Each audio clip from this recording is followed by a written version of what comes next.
Hello everyone, welcome back to our channel. दोस्तों, आज हम पढ़ेंगे नगरीकरण और नगरवाद में क्या अंतर है इसके बारे में। तो नगरीकरण, सबसे पहले नगरीकरण के बारे में पढ़ेंगे। तो नगरीकरण का मतलब होता है कि गांव से लोगों का शहर की ओर चले जाना, या गांव किसी भी वजह से, चाहे वो रोज़गार के लिए, चाहे शिक्षा के लिए, किसी भी चीज़ के लिए, जब गांव के लोग नगरों में जाकर, शहर में जाकर रहने लगते हैं तो उसे हम नगरीकरण कहते हैं। तो इससे क्या होता है कि गांव की जो जनसंख्या है वो तो घटने लगती है और शहर की जनसंख्या बढ़ने लगती है। तो गांव से नगरों की तरफ स्थानांतरण नगरीकरण है।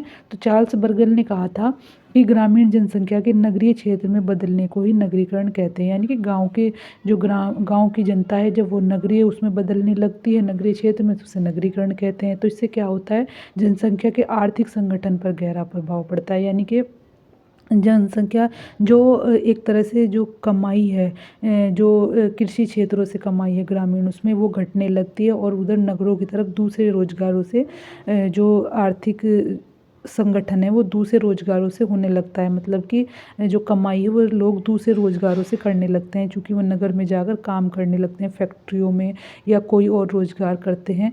तो इससे जो कृषि के लिए जो लोग हैं वो कम हो जाते हैं और नगरों में लोग बढ़ जाते हैं। तो इससे नगरीय जनसंख्या बढ़ने लगती है और लोग पहले वहीं पर गंदी बस्तियों के तौर पर, जैसे मजदूर लोग जाते हैं तो गंदी बस्तियों में रहने लगते हैं, वहीं बस जाते हैं फैक्ट्रियों के आसपास। और धीरे धीरे जो एबल होते हैं वो अपने जो है परमानेंट वहीं पर आवास बना लेते हैं। तो इससे क्या होता है, धीरे धीरे जो गांव की जनसंख्या है वो कम होती जाती है और शहरों की जनसंख्या बढ़ने लगती है। किंग्सले डेविस के अनुसार यह परिवर्तन का वह चक्र है जिससे कोई समाज खेतीहर से औद्योगिक में परिवर्तित होता है।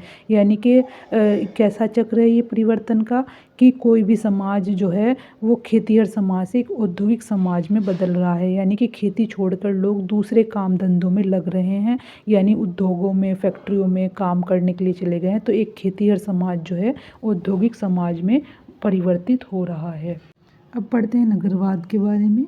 नगरवाद की जो अवधारणा थी वो लुईस विर्थ ने दी थी 1938 में अपनी book urbanism as way of life में, जिन्होंने इस बुक में इन्होंने नगरवाद के सिद्धांत के बारे में बताया था। लुईस विर्थ, एंडरसन और मेरिल के ने यही तीनों ने ये सेम बात कही है कि जीवन जीने का ढंग ही नगरवाद है।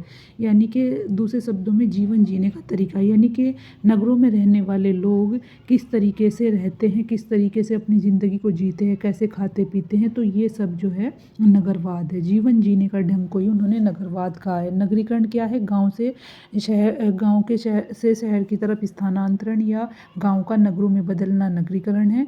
और नगरवाद जो है जीवन जीने का ढंग, शहर में रहने वाले लोग किस तरीके से अपने जीवन को जीते हैं, उनका जीवन जीने का तरीका किस तरह का रहता है, कैसे खाते पीते, कैसे रहते हैं, उनकी रूटीन कैसी रहती है। तो ये सब जो है ये नगरवाद है। फिर आता है कि अमेरिकी समाजशास्त्री रॉबर्ट टी पार्क को नगरीय समाजशास्त्र का पिता कहा जाता है। ये भी याद रखने के लिए है, लर्न करने के लिए, तो इसे भी आप याद रखिए कि अमेरिकी समाजशास्त्री रॉबर्ट टी पार्क जो हैं उन्हें नगरीय समाजशास्त्र का पिता कहा गया है और इन्होंने 1915 में द सिटी नामक बुक लिखी थी। तो आपको ये क्लियर हो गया होगा कि नगरीकरण है गांव का नगरों में बदलना, और नगरवाद जो है नगरवाद का मतलब है जीवन जीने का ढंग, कि लोग किस तरीके से जीते हैं, वो नगरवाद है। तो ये था नगरीकरण और नगरवाद का डिफरेंस। आई होप आपको समझ आ गया होगा। Thank you for watching my video.